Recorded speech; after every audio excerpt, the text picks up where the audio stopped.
statistically, a conservative statistic is 17% of the people at any given time. Right now it's 8:21, so there's a summer school class going on somewhere, and 17% of the people in that school are in an insecure location right now. They're in the media center, the cafeteria, the hallway, the break rooms, the gyms, the parking lots.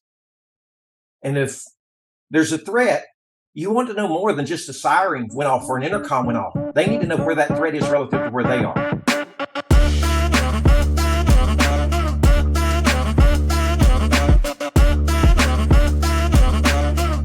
What's going on, everybody, and welcome back to another episode of the Next Big Thing podcast, where today we welcome on Jim Boyte, the founder and CEO of Active Defender, the creators of the Live Map Emergency Lifeline and promoting safety in our schools.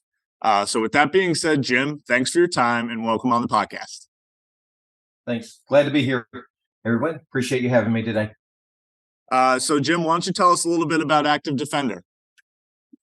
So I guess in the short story, Active Defender is it's all about ensuring that teachers have the right information. In other words, there's tons and tons of money that's been spent in regard to emergency situations to make sure first responders get there. But imagine you knew a teacher and an emergency ensued at a school while they were in the cafeteria with your child or your friend's child or someone you knew. And they hear the alarm, just like they do in every school. But the problem is they don't know which way to go. For years, schools do fire drills. They take the kids and exit the buildings. They really don't know if they're going towards the emergency or away from it, towards the threat or away from it. We want to make sure that whether it's on a teacher's laptop, desktop, smartboard, tablet, phone, Chromebook a kid has, that there is a live, not a static, a live map that shows where the threat is relative to where you are. This keeps people from freezing up. It allows them to make good decisions and always know that they are being able to be guided to safety away from harm. So that's what makes us so different. It's a very disruptive solution. We, of course, get that information to first responders and create two-way communications between them and the staff. But we always make sure people have the right information to make the right decisions. No, Jim, I love the product. I love the idea. And with my mom being a teacher, this really hits close to home for me. What is the story behind Active Defender? How did it start?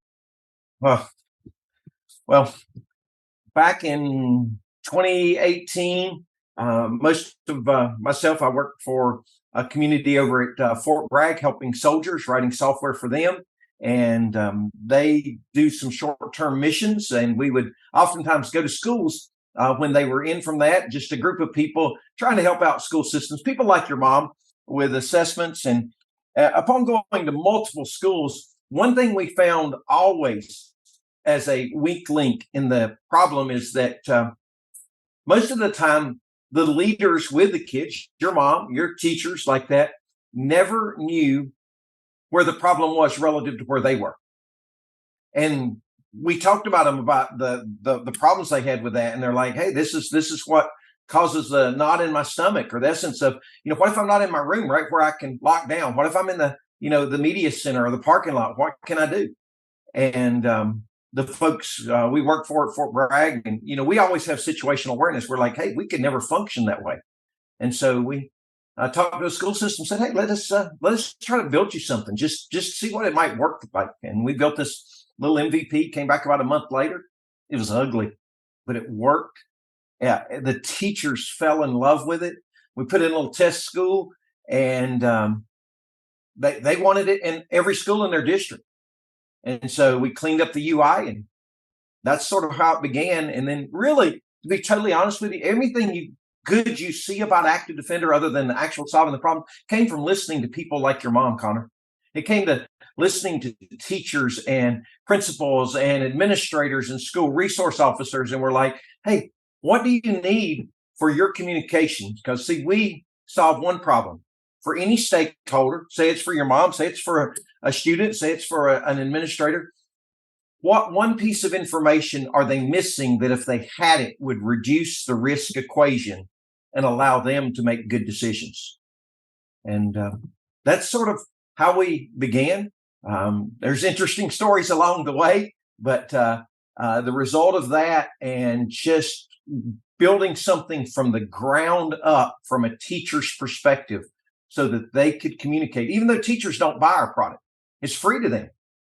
But it's built, and our company is all about having at any school. Our goal is to have 100% of the teachers confident and comfortable in using Active Defender so they can communicate. Even though most of the time it gets used for reporting a fight, and if it gets an assistant principal or an administrator there sooner, and 2 kids don't have to get expelled, that's a win.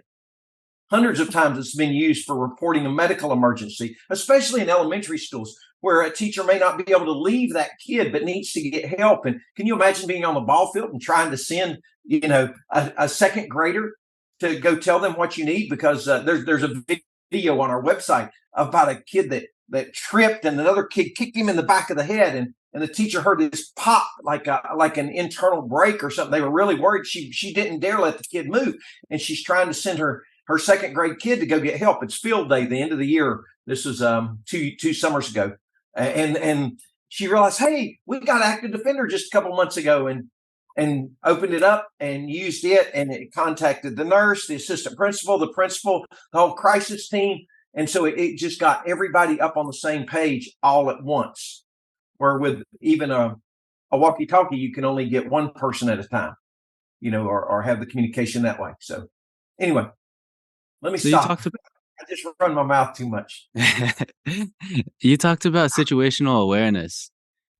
Can you give us your definition of situational awareness, and what are the key factors of having a high situational awareness? And situational awareness is having an understanding of what's going on in a moment's time. It is a picture to be able to see where people are, what people need, where the threat is. Person knows normally where they are, and to be able to, once again, situational awareness. What is the situation? Am I aware of all the parts that affect me? All right. And can I make a good decision based upon that? So it's live. It all has to happen in real time. And that's why we interconnect. We build it. It doesn't just run in the cloud. It's built live to run right on a Chromebook. All right, to run live on a PC, on a Mac, on a teacher's tablet, whether it's an Android or an Apple, on a phone. It has to interconnect each person so that, well, Connor, it starts this way. I mean, pretend I was doing a training. Suppose Brendan is the principal at the school. You're a teacher at the school, and I got a bunch of other teachers. We can't see them right now, but we do trainings with people all over the country, right? And they're normally done by Zoom. And I tell people, I would have been a good 3rd grade teacher, right? That's about all. But here's how we started out. And this kind of helps with situational awareness. I want you to point at the camera and repeat after me. We're going to do like a 3rd grade teacher would do. Have the kids, repeat after me. Come on, you two, point at the camera. Can you do it? And say, I'm sure glad. I'm sure glad. I don't look like Jim. I don't look like Jim. And you can say that sincerely, right? Right? I'm old and been worked hard. But then I have the teachers look at each other, and they may be, you may be looking at 70, 100, 200 little Zoom. I know they can only see like 50 at a time on a Zoom call, but I have them pan through and look at each other because they're in their rooms and we're testing it right in their own environment. And as they look at you and they look at you, and I have them say this to one of the other teachers, to all the other teachers, say, I'm sure glad I can count on you. See, that's really powerful. The point is if one teacher, when something happens, yes, we can tie into sensors cameras that can say, hey, I've identified something, or a metal detector says I've identified something. But the majority of the time, it's actually another teacher or student that identifies something. And they could just run away and say, the hell with every, I'm sorry, I shouldn't say that. They can run away and say, I'm just taking care of myself. but they really do care normally about the team and the group they work with. And when they look at each other and say, you know what, if I see something, you can count on me. I'm not only going to make sure the first responders know, I'm going to make sure all of you know.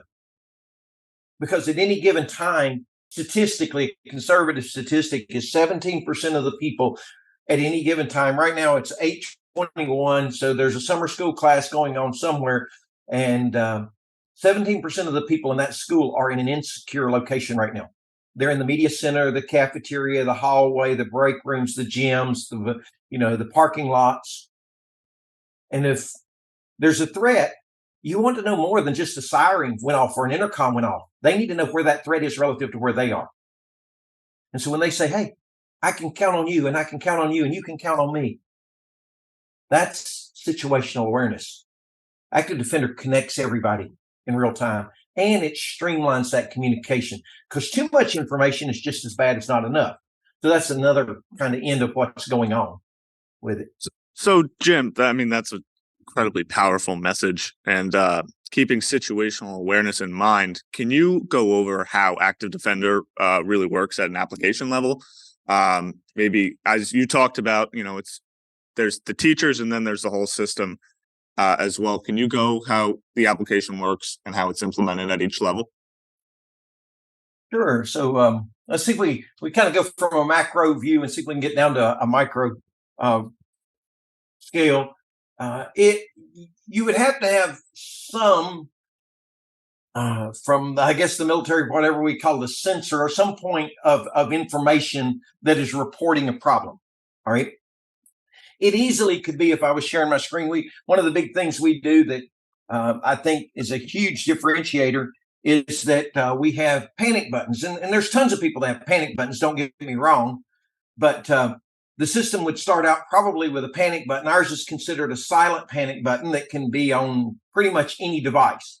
Now, just throwing a little caveat in, see if I can tell this story and get back real quick. The majority of cameras in any school system are, in my opinion, in a classroom. Now, you get some pushback if you tell that to begin with to most people in the school system. They're like, no, there's no cameras in my classroom. But in reality, every teacher's laptop and desktop has a webcam. I'm using one right now on the thing. Every tablet, every phone has a camera.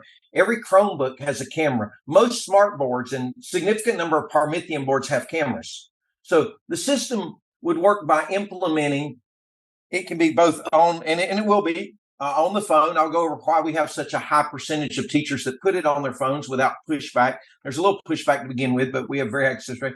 But whether it's activated on the phone, whether it's a silent panic button, if it is, they just can reach out with one touch and activate that alert. Now, depending on what it is, that could be, hey, I need help in my classroom, or it could be, I see an active shooter. Most likely it's probably a medical alert. If it's the silent panic button that has been installed on their device, we work with the IT department, usually at the administrative level, either the district or the school, if it's a large private school or small, whatever, and it's installed on each one that way, so it knows where the location of that device is. And it just does a pop-up depending upon the severity level of the alert. It goes to the right people that have been identified by the command center. So each school has a command center so they can identify who gets what alerts. For example, if a 10th grade English teacher says, I have a medical problem, maybe they have a child that's got epilepsy or something like this, and it might not be so uncommon as you think, and they need help, all right, instantly, they can access that. But you probably don't need your physics teacher getting the medical alert, right, from this other teacher. So that alert would go probably to the administration, the school nurse, maybe key people. Likewise, somebody might say, hey, I see an unidentified person. That is the number one alert that gets activated on our system, an unidentified person. Once again, I probably don't need that to go to every person on the campus, but I want it to go to my school resource officers, my administration. I certainly want it to go to all my grounds crew and my janitors, right? Because they have flexibility and can go and stop that person. But you don't want a kindergarten teacher taking her class and going and confronting an unidentified person. So one point, or it can once again receive from other points of says, hey, I see something that needs to be addressed. All right. That looks at then the different types. Is it an unidentified person, a fight? We call those disturbance types alerts. Is it a medical alert? Now those go to a certain group of people. Is it a call for help in my room, right? Or is it now the ones that go to everybody would be a fire, a natural disaster, or an active shooter? And they instantly go out. And like if you have an Apple phone, either y'all running Apple phones or you're running Android. Apple. Okay. All right, a little blurry, but I can see just because. Oh, yeah. My screen's blurry, but yeah, this is an iPhone. There it is. I see. So Apple approved us. We were one of the very first. There's still not very many systems that are approved for critical entitlements. So critical entitlements, like you could download Active Defender on your phone and we could run a live demo right now. The beautiful thing is when we do a demo with a school, we have them actually put it on their phones or tablets or computers, and we're like, hey, touch it, feel it, see it. It's kind of like when you were Christmas time and you were 7 years old and you just couldn't wait for mom and dad to let you get down there and tear the presents open. Well, we get to do that without it costing them anything except their time. And so Jim, just a quick question, not to interrupt, but it just came to my mind. I didn't want to forget it. Does this system allow, the threat, call it at the level of an active shooter, does it also alert the authorities, as in like the police, fire department, like say a fire, would that also alert the fire department without having to pull the fire alarm? Well, when we first go in, we tell them we don't want you to change any of your current systems. So if you pull the fire alarm, we still want you to pull the fire alarm, okay? Second of all, we 100% want it to connect to local authorities, okay? And the way it does, the school has to allow access, all right, to those local authorities. So behind it in what we call the command center, just like the school can like export from their SIS, their school information system, to import into Active Defender for the credentials, there are credentials for first responders. Now, we don't ever charge schools anything additional, no matter how many first responders they want to add. And in light of that, we have never seen first responders that were not willing to accept Active Defender. We give it to first responders. But what we don't do, some people actually go to first responders and say, hey, we want to put this in your hands, and then they go to the schools. We don't do that. We go to the schools, we put it in, we help them get it, we make sure it meets that need first, because that's really the communication with like Connor's mom and or the other teachers and everything like that. And then we're like, hey, any of your kids have parents with the fire department, sheriff's department, police department? And they all do. You know what I mean? We're like, let's have a meeting and show them, first of all, if you're willing to give them access, they can get the alert instantly. Like, I know you're only a state away from me down in South Carolina. I'm up here in North Carolina right now. But when we do, we're blowing up in Texas right now. And we do a demo in Texas. I literally can pull up a command center here in North Carolina, be 2,500 miles from them. And when they press an alert, I get it in less than half a second. Electrons travel the speed of light. The latency is through access points and things like that. So there's a slight bit of latency. But those first responders that you were speaking of, Billy's dad that may be a beef cop, you know what I mean? Because the department hasn't first put it in, but oftentimes he would have it on his phone and he would know instantly. But then he goes and shows the sheriff, shows the police chief. This is just, I'm taking you through the order of it, because sometimes when we tell them we're going to give it to them, they don't see the value of it. So this is where I'm probably lacking some in marketing, and we're doing this capital raise right now. And we've got an excellent team, but we're going to really build it out to move the needle and go to the next level. But we 100% get them on board, as long as the school is willing to give them access relative to the alerts they should get. For example, they might say, if I do a drill, you're not going to get the alert unless I call you ahead of time, and then it's unchecked. So there's a complete drill mode. There's a complete back-end reporting system. There's a complete forensic system on the back end that everything that touches the system, even if it's anonymous, if you touch a system, you got a MAC address. And nothing to do with Apple, you know what I mean? But a MAC address is like, okay. And so everything is UTC timestamped. The address is touched that way. Any information that goes through, for example, now all the information is held by the school, though. That's how we're FERPA compliant without having to charge them thousands and thousands of dollars. So FERPA is, you got kids, you got to, there's a lot of regulations on what it can do. But, you've heard the saying, a picture's worth 1,000 words, right? We want to be 100% sure. It may be not enough to send just a message. We may need that teacher to send a picture or a video.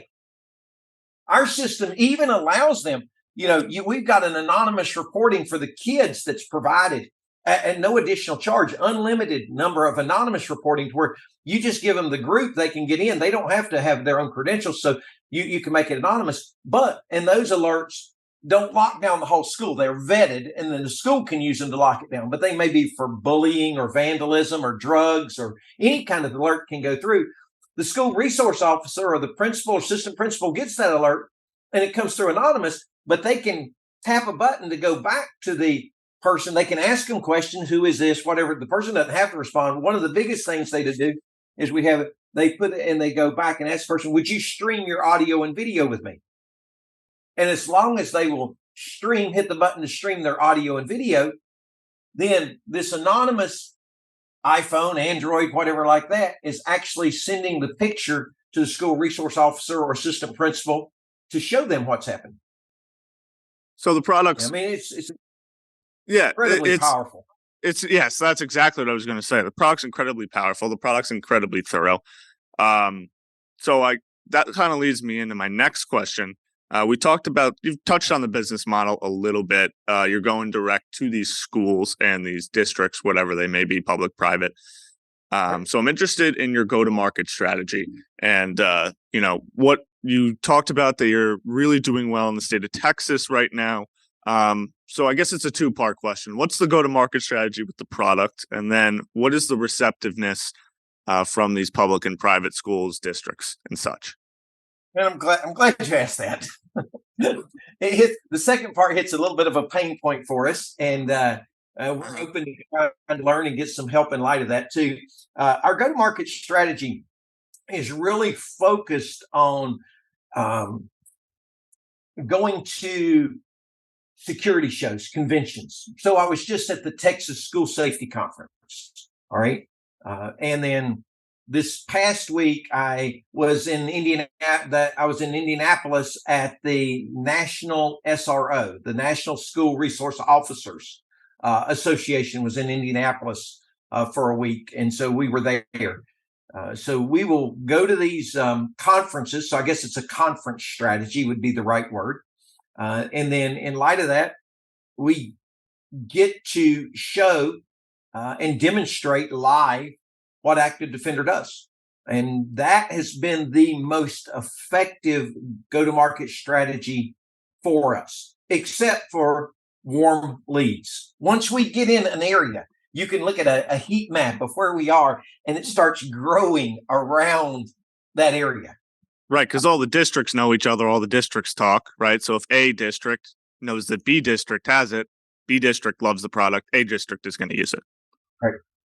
We still do drip campaigns. We do email. We've looked at social media. Matter of fact, I'm really hoping that this video you're helping conduct right here is something that might make a difference, because we have had difficulty telling our story in a way that we can get someone's attention long enough to believe that we really have something different.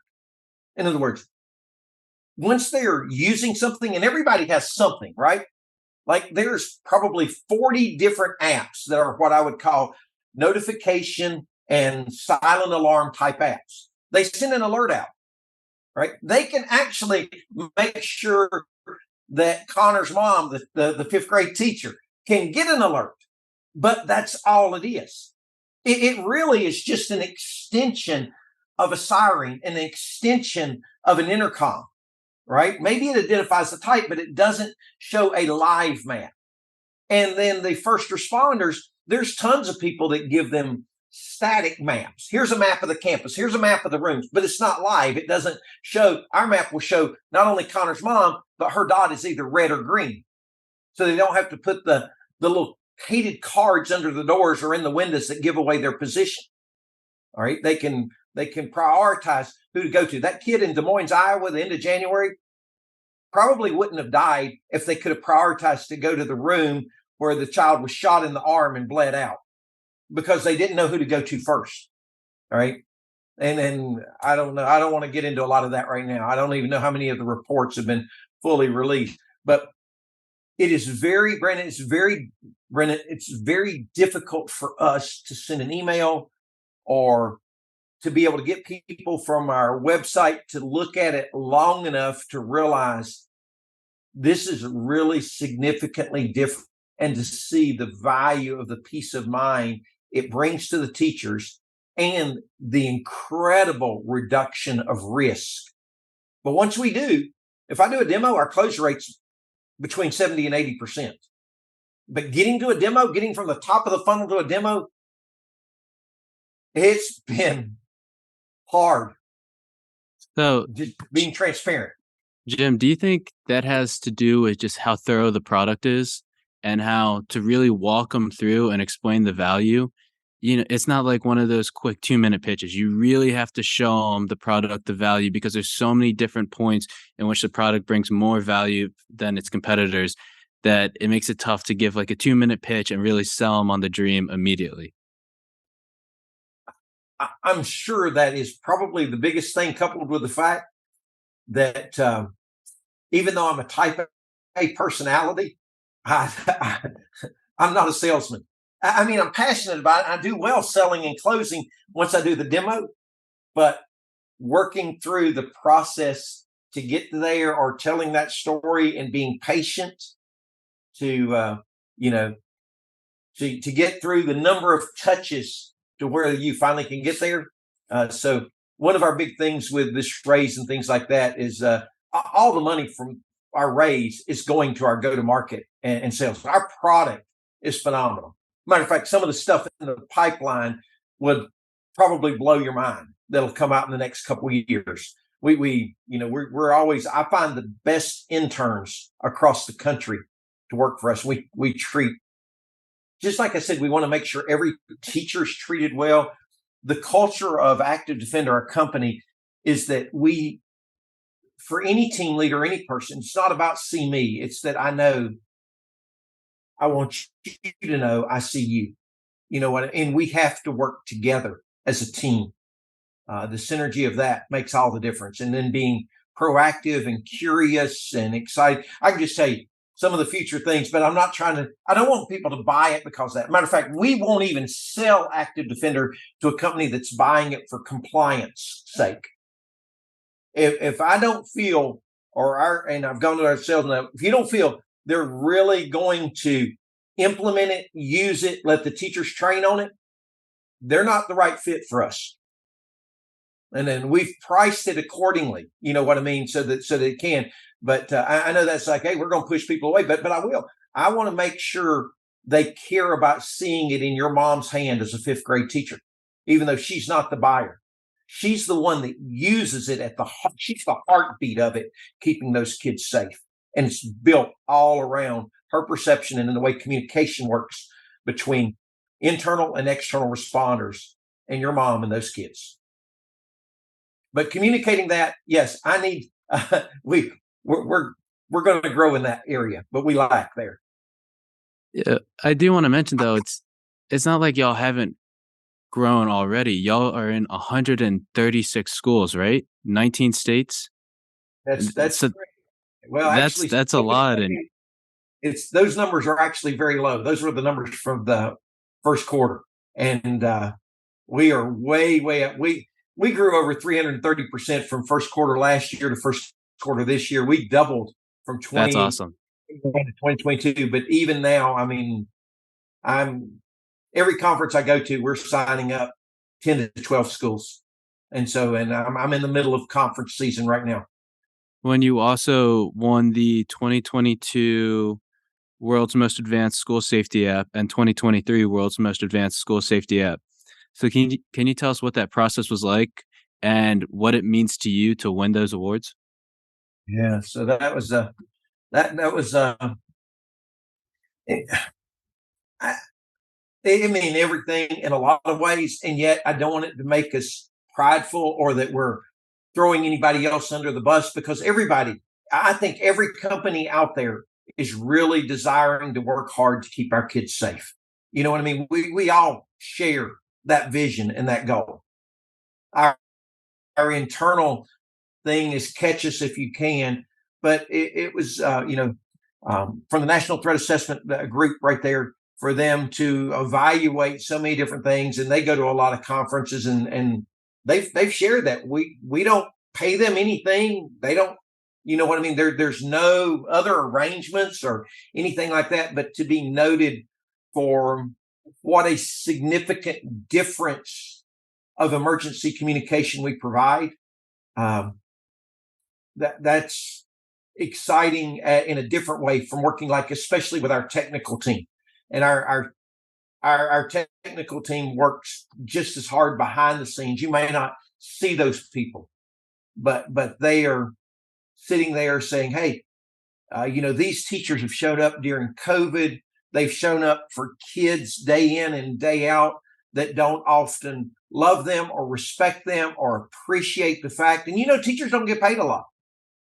I mean, and so to know that we're able to produce a product that really helps at that level and is recognized by people that evaluate a lot of different things, that helps us keep pushing through. You know what I mean? I mean, you can't stop. Like right now, I never ever want any teacher to ever say, hey, this thing crashed my phone. You know what I mean? We're looking at all the new builds coming out this fall right now. We're testing everything going through, and we just want it so streamlined for the teachers.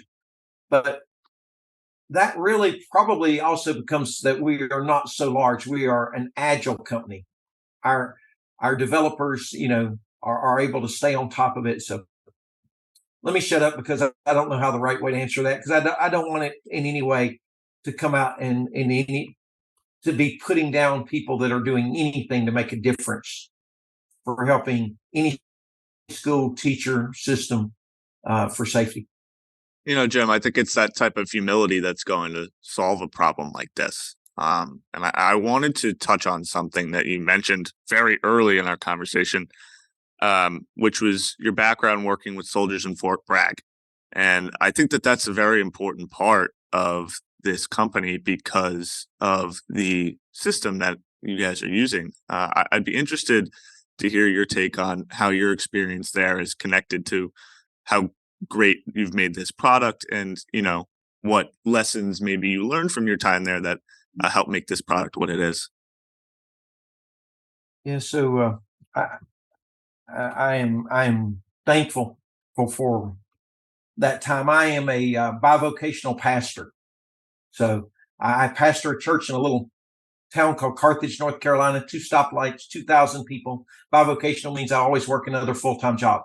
All right. So um, the through means outside of myself, my 18-year-old son, when he was born, well, actually he turned 18 in April, so he was born as a heart patient, and I just got into the ministry. We didn't really have any insurance at all. I had left an incredibly well-paying job and some things, and my wife and a bunch of ladies have been praying for me. God reached down to the bottom of nothing, picked up nothing, gave me a love for Jesus. Not to preach to anybody, but it just changed me. It radically changed the way I look at the world, and the way I want every part of my life to be redemptive. But in light of that, I had all these bills, and I don't really write games. I write software. I'm a math guy from North Carolina State. I'm not even a I'm not formally trained. I guess I program in 8 or 9 languages, but it's more learning the nomenclature. But I'd written a game that became a top 100 game, and it had some real incredible recursive logic in it that would adjust to the level of you play in, and some stuff that did was some studies in game theory that has nothing to do with things at all, but how we make decisions. And then I was close enough to some folks here. It caught the attention of some people that work over at Fort Bragg, and the government invited me in. I said that to say this. You might want to cut a lot of that out of this thing. I said too much there, but I was probably the weakest link on a small 12, 15, I don't know how many people at the core, but in that neighborhood, maybe it's a little bit larger, but it was in that neighborhood of a team that wrote software. And realizing that a lot of times a person doesn't know how to ask for color TV if they've only seen black and white. But to be able to kind of come in and work with a team and people, once again, I brought to them a small section of expertise or ability to do certain things, and try to say, hey, what would really make a difference? How can I look at it? It's like brainstorming is not throwing more junk on a table. Brainstorming is defining the facets or the edges of that table, and they're wider based upon the value of it. So how can I identify a situation and where the pieces are? And I couldn't really appreciate the fullness of how that all worked with a small team trying to work through very short time sectors to build and solve problems that can make a difference in an instance, in executing some plan. And so the time that I got to spend there, and then seeing how this agency worked with these other federal groups and how it was used, was really instrumental when we went into to schools to help schools, and realized, gosh, they spend $3.2 billion a year recurring. And our teachers, their edge of the table is huge, wide, and there's nothing there. They are at the heart of what's going on. They're the ones that die during the time an emergency sounds until first responders get there. And we're not giving them the information to make good decisions.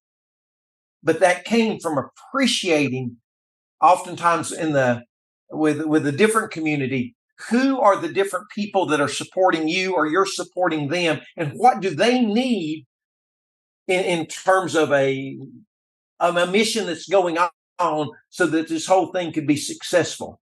So I guess that's to say, I really learned what it took to be agile, how important it was that you be surrounded by other really great people. Don't think you can do it yourself. Surround yourself with all the people. That includes people that are not even part of your organization, that are able to see it differently than you see it. And how do you go in and talk to the teachers and ask them questions they don't even know? They know there's a problem, but they don't know how to think about it in such a way to define what they need, because they've never had anything. Why hasn't the teacher ever told you, I need to know where the fire is before I take my kids out of this classroom? Do you know, this is true life. One of the hardest things we ever have in training with active defender, remember I told you I'd been a good third grade teacher, is to get a third grade teacher to stop for 30 seconds before they take the kids out of the room in a fire drill, because they've done it for so long, to stop and say, listen, we need to see where the threat is to make sure we're not going towards it. That's an incredible, difficult thing, even once they've practiced with it, to get them to stop and do, because they have so much muscle memory. I hear the alarm, I need to go. But what if I don't know which way to go? Now if it's an active shooter, it's a whole different dynamic. I'm touched by your humility, number one, and I'm so intrigued by. I was very intrigued by the military background, because it shows in the way you think and the way you talk about things. And I think I have two closing questions that I think are perfect for you.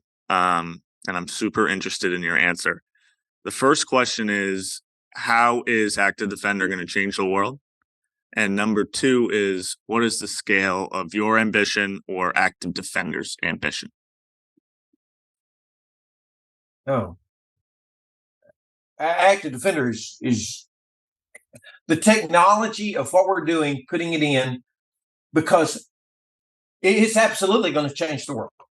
Now, whether we can stay a part of that or get acquired, I mean, before we get acquired, I don't know. I don't know the realms of all that. And I don't want me to be something that hinders that growth, though I want to be a part of it as long as God will allow it and I can do that in a positive way. But simply because in the middle of not knowing what's going on and it's an emergency situation, people need to be in the know.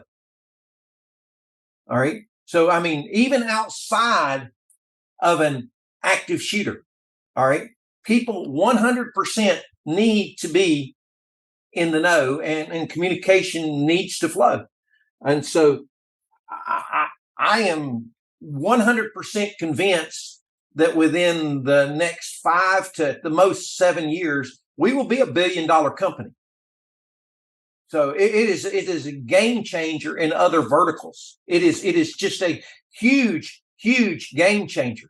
And the fact that we barely touched on the tip of the iceberg of some of the things, like we do our own mapping engine, and our mapping engine has a whole lot more stuff than just a static map. You know what I mean? There's things like raster and vector and DTED, which is topographical. Like, how important is it for you if you go on a trip to make sure you get directions using some GPS?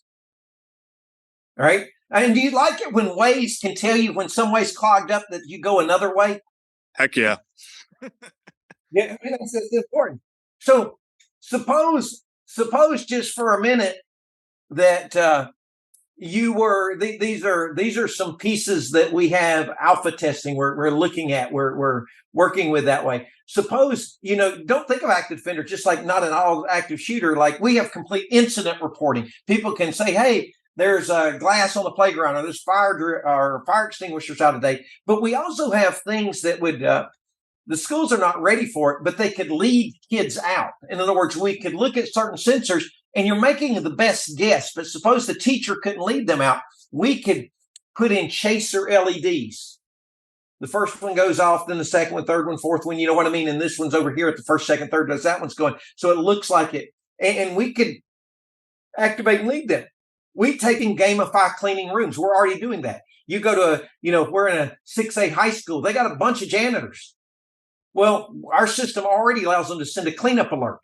Well, do you want all 6, 7, 8, 9 janitors coming at the same time? No, you want to be able to have them communicate. And then we thought, well, that's pretty cool. This is some of the stuff we learned during COVID. But this is going to be really awesome in the hospitality industry. This is going to be awesome in hospitals. Now, we're not quite ready for those verticals. I mean, we are sort of technically, but our sales teams and our staff and our support is not there. But to gamify cleaning rooms, but also you add protection for those folks. And do you know the majority of incidents actually where there are emergency incidents, I don't mean like working on you, but that affect others, actually the majority happen in healthcare facilities. I need to look up the statistics. It was an amazing article that a friend of mine turned me on to, that there is more violence in the workplace of healthcare than any other in the world. Significantly more. So we 100% want to take care of the nurses and the doctors and the administration, but we want to help in gamifying cleaning rooms. We have an app that we had written that allows you, hey, I have a missing child. Well, how do you cover the egress areas to make sure, or it could be an adult that's got dementia or on drugs, you know what I mean? And how, you want to cover the egress areas, but you also want to search and say, I've searched this room and this room and this room. Our system will even tie into smart glass. Do you know what smart glass is? That's where you put 2 films and you run the current through it and it goes opaque or clear. Well, we've got a little sensor you can put on that, and we can make it so that the officer running through the hall can touch a button. We have this now. I mean, I have a demo of it right here behind me. They can touch the button and the glass goes clear and you can see in. Brandon, it is a game changer for our world. It's just building the right team, taking the right steps. And hey, listen, we're doing regulated crowdfunding right now. So that part of the article we'll have to cut later because it's a limited time. We'll be one of the wisest $250,000, $500,000 bets you'll ever make in your life. Now, there's nothing guaranteed, you know what I mean? But you can invest as little as $100, and I'm telling you, with all my heart, I believe it'd be one of the. And I'm not saying that because you're investing in a product that's changing the world with a team that's 100% behind it, believes in it, and does it, and is devoted to the people that use it, even though they don't buy it. Well, it's protecting the children. Yeah, it is. Yeah. Jim, I'm not only touched by your guys' mission, and I not only thank you for your time, but I thank you for your authenticity. This has been a very enjoyable interview getting to know you and your company, and I encourage everybody that's watching to click the link in the description that we'll provide and go to your guys' WeFunder and check it out even more. Thank you so much for your time. Thank you for talking to us and, the product you're building. And, I hope that every organization that could benefit from something like this takes a look and gives you a meeting. Perfect. Connor, Brendan, thank you. Thank you, Jim. We appreciate it. With that being said, thank you everybody for coming and watching or listening to this episode of The Next Big Thing, and we will see you next time. So long.